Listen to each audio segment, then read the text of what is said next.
My father laughed when I told him I was opening my own auto shop. Not a chuckle, a real laugh, the kind that comes up from the belly, the kind he saved for other people's failures. We were standing in the driveway of the house I grew up in, out in the flat suburbs of Ohio, where every lawn looks the same, and everybody knows whose kid turned out how. He had a beer in one hand and a garden hose in the other, and he didn't even bother putting either down. A grease monkey, he said. That's the plan.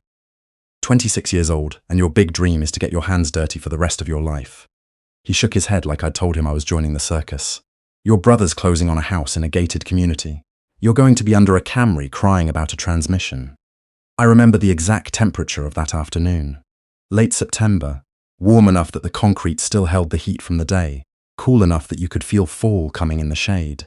I remember the sound of that hose water hitting the pavement while he talked, this soft, steady hiss, because it was easier to look at the water than at his face. I'd driven 40 minutes to tell him in person. I thought that mattered. I thought showing up meant something. It didn't. It never had. I was the son who didn't take. That's the phrase my mother used once, years later, trying to explain it to me like she was translating a foreign language. You just didn't take, honey. Some kids take and some don't.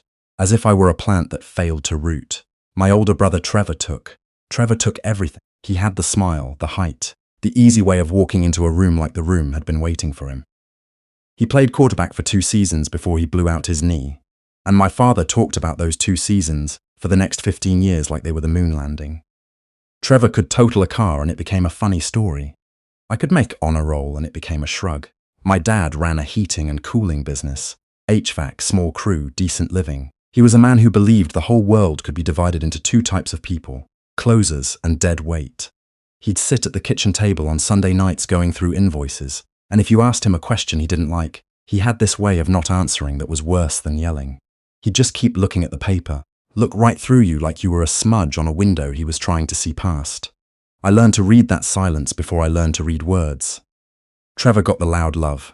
I got the leftover attention, the kind that showed up mostly as criticism, because at least criticism meant he was looking at me. Stand up straight. Speak up, nobody can hear you. Why are you always in your room? I was in my room because my room was the one place his voice didn't reach. I was in my room taking apart an old lawnmower engine I'd found at a garage sale for $4, laying every part out on a towel in the order I removed it and putting it back together until it ran.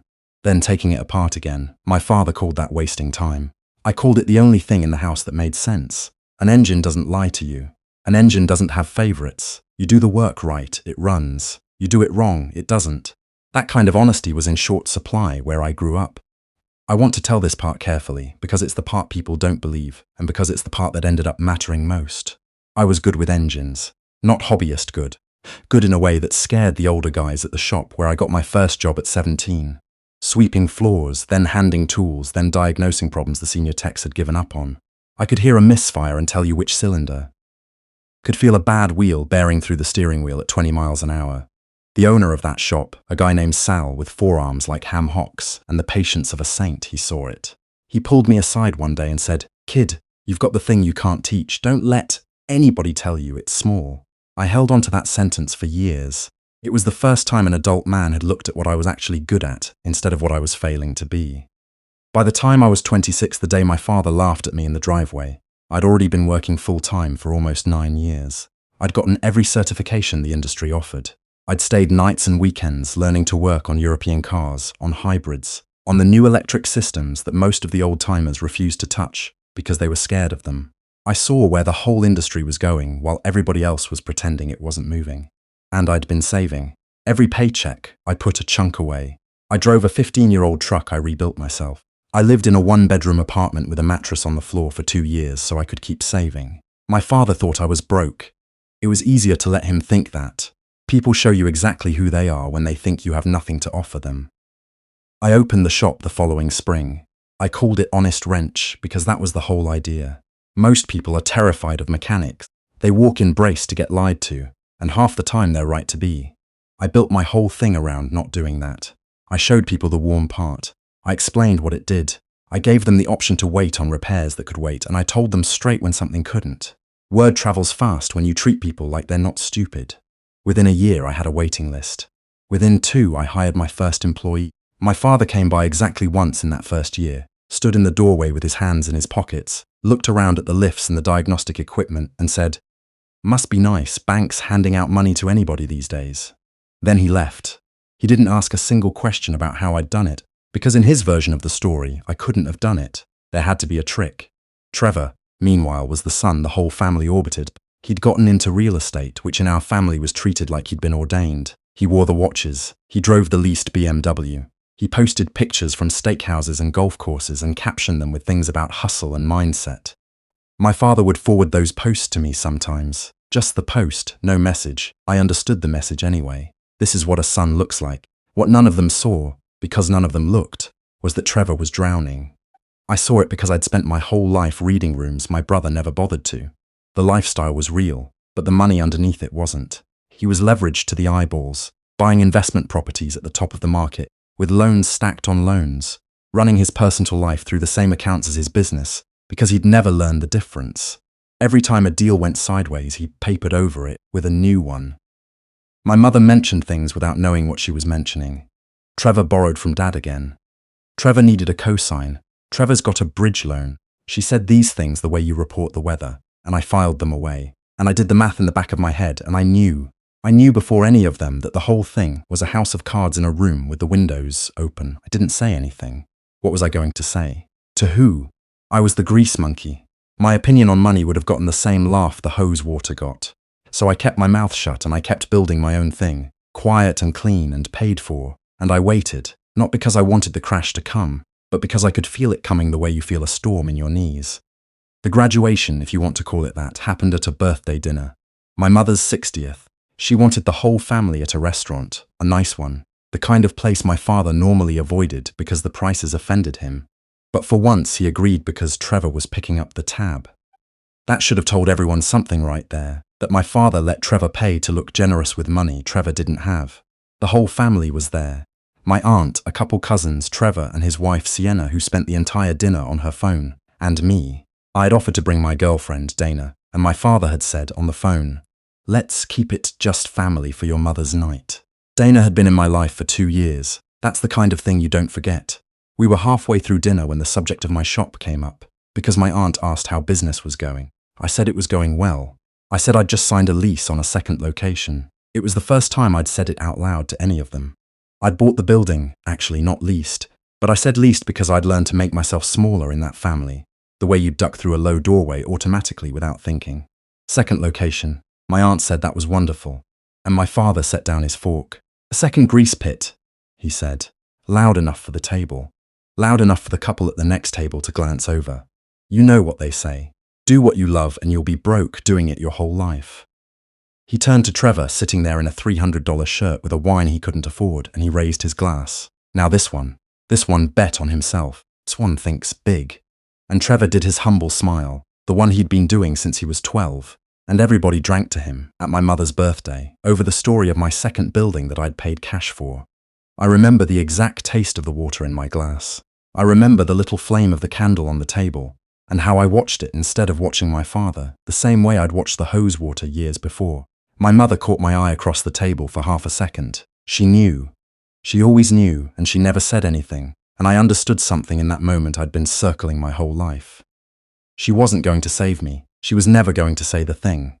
Her silence was a choice she'd made a long time ago, and she was going to keep making it, and I could keep waiting for a different mother or I could stop waiting. That was the choice, not my father. My father was never the point. The point was me, still holding out my hand at 31 years old, hoping this would be the dinner where he finally put something in it. Something went quiet in me right there at the table. Not angry.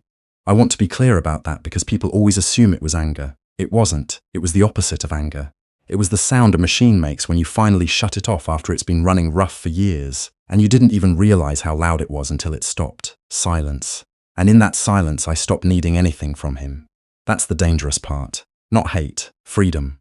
A man who wants nothing from you can't be controlled by you anymore. And my father had controlled me with the promise of approval my entire life without ever once intending to deliver it.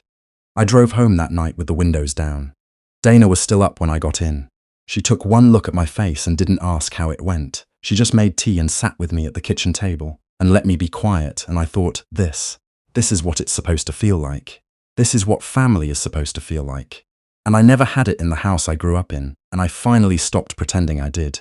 Here's where I have to slow down, because what happened next took almost a year, and it didn't happen the way revenge happens in movies. I didn't do anything. That's the truth people find hard to swallow.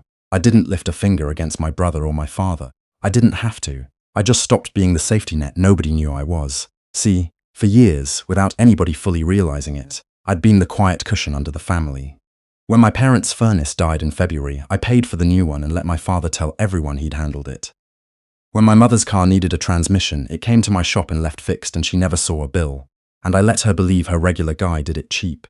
When Trevor borrowed $3,000 from our mother 2 Christmases ago, it was actually my $3,000, routed through her, so his pride stayed intact. I'd been holding up corners of that house for years, invisibly, because that's who I am, because an engine that can hold a load holds it. And nobody knew because I never told them, because the whole point of doing it quietly was that it stayed quiet. So I just stopped. No announcement, no speech. I simply stopped catching the things that fell. The next time my mother's car had a problem, I was fully booked, so sorry, try the place on Route 9. The next time the furnace acted up, I gave my father the number of a competitor and wished him luck. Small things, nobody could point to a moment. But the cushion was gone, and a family that had been quietly propped up for years started, very slowly, to feel the floor. And then Trevor's whole thing came apart, and it came apart fast, the way these things do, all at once after years of nothing. The market shifted. 2 of his properties went underwater, a tenant sued him. The loans he'd stacked started coming due at the same time, and there was no new deal to paper over the old ones because nobody was lending anymore. He'd personally guaranteed everything. So when the business went down, it took his house with it, the one in the gated community my father had bragged about at Thanksgiving. Sienna left inside of a month. Turned out the marriage was leveraged the same way the properties were. I heard about all of it secondhand, in fragments, from my mother's increasingly thin voice on the phone. And I listened, and I said the right sympathetic things, and I did not offer money. That was the whole discipline of it. Just don't offer. Let the silence sit where my hand used to be. My father called me on a Tuesday in November. He never called.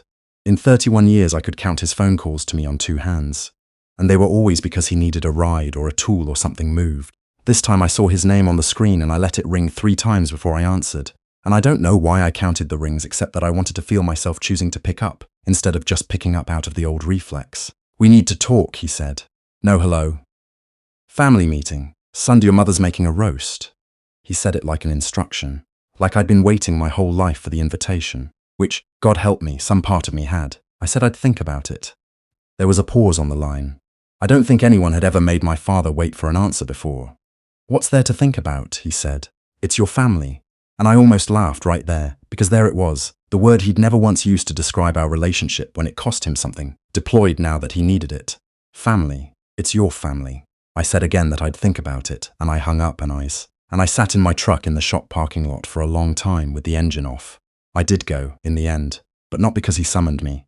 I went because I wanted to see it with my own eyes, and because I owed it to the kid I used to be, the one taking apart lawnmower engines on a towel, to walk back into that house standing up straight for once. The house was smaller than I remembered. They always are. My mother had made the roast and she hugged me too long at the door, and I could feel how thin her arms had gotten. Trevor was there, sitting at the kitchen table, and I almost didn't recognize him. The weight he'd lost was the least of it. It was the way he sat, hunched, folded in on himself, a man whose whole personality had been confidence and who had run completely out. He couldn't look at me. His phone, the thing that had been glued to his hand his entire adult life, sat face down on the table, dark, disconnected. He'd had to give up the number, and my father. My father sat at the head of the table where he always sat, but something had gone out of him too. He'd gotten old in a way I hadn't let myself notice. The bluster was still there in the set of his jaw, but it was hollow now, a costume he was wearing over something scared. We ate. Nobody said much. My mother kept refilling glasses that weren't empty just to have something to do with her hands.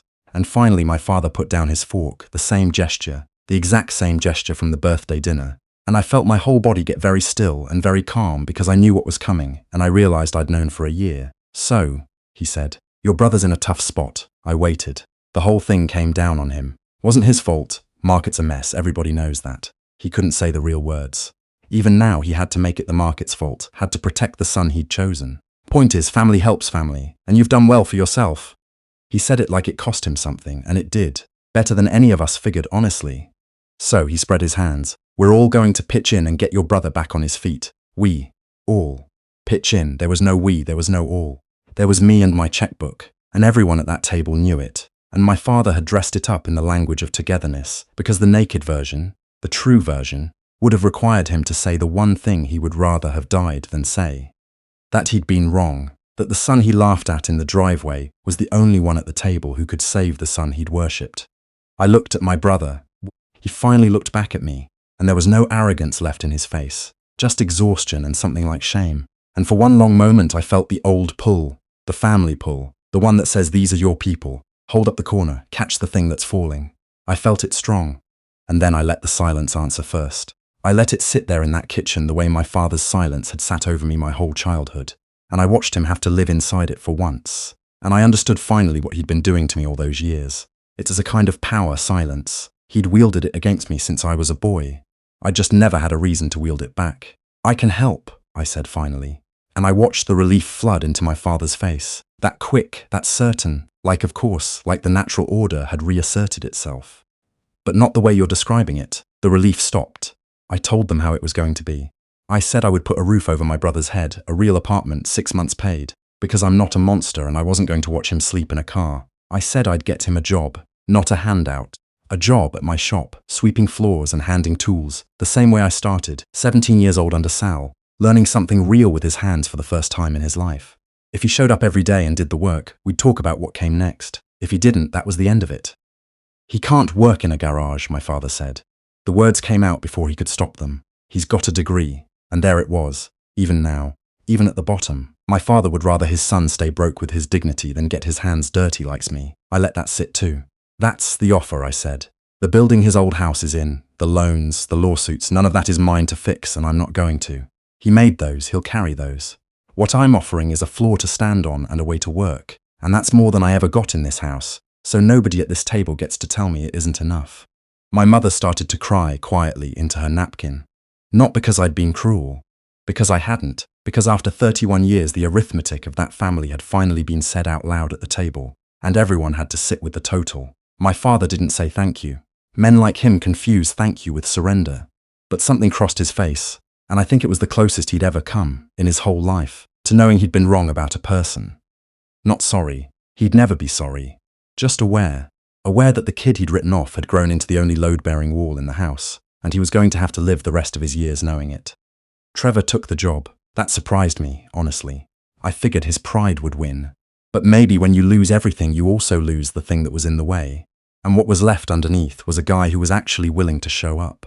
He wasn't good at it at first. He was slow and soft, and he complained about his back the first week.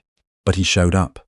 6 months in, he could do an oil change and a brake job, and he'd stopped flinching every time a customer walked in. One afternoon, I caught him explaining a worn part to a nervous woman the way I do it, showing her the piece, telling her straight, and she trusted him. And he looked over at me after she left with an expression on his face I'd never seen on him before. Pride in something he'd actually done. Not the fake kind, the kind you earn. We're not close, even now. Too much history for close. But we're something. 2 men learning each other from scratch, outside the roles our father cast us in before either of us could talk. My father comes into the shop sometimes now. He doesn't say much. He'll get a coffee from the machine in the waiting room and stand in the bay watching us work. And I've caught him a few times just watching me, the way I used to watch him when I was small, trying to figure out how somebody he thought he had all figured out turned into somebody he doesn't understand. He never asks how I did it. I've stopped needing him to. Dana and I got married last fall. Small thing in a backyard, the people who actually showed up for me over the years. My father came. He wore a tie. He shook my hand at the end of the night and held it a second longer than a handshake needs, and he said, "You did all right, kid." 4 words. From the man who laughed at me in a driveway with a garden hose in his hand. And the strange thing, the thing I didn't expect, is that I didn't feel triumph when he said it. I'd spent so many years imagining that moment, the vindication, the apology, the big scene where he finally saw me. And when a version of it finally came, all I felt was a kind of quiet sadness for both of us, for all the years we lost to a story he told himself about what a man is supposed to be. Because here's what I know now that I didn't know in that driveway. The thing he laughed at, the getting your hands dirty, the doing honest work you can see the results of, the being the quiet one who watches and learns and holds up his corner without being asked. That was never the weakness he thought it was. It was the whole strength. It was the only thing in our family that turned out to be real. He bet everything on the son who looked like success, and I turned out to be the one who actually was. And the difference between us was never talent or luck. It was that I never needed anybody to clap for me to keep going. I still take apart engines sometimes late, after everybody's gone home and the shop is quiet. I'll pull something down to its parts on a clean towel just to put it back together, the way I did when I was a kid hiding from a voice in the next room. And I think about that boy sometimes, and I want to tell him the thing nobody told him back then, that the people who need you small so they can feel big are showing you the ceiling of who they are, and you don't have to live under it. You can just get up and walk out to the garage and build yourself something that runs.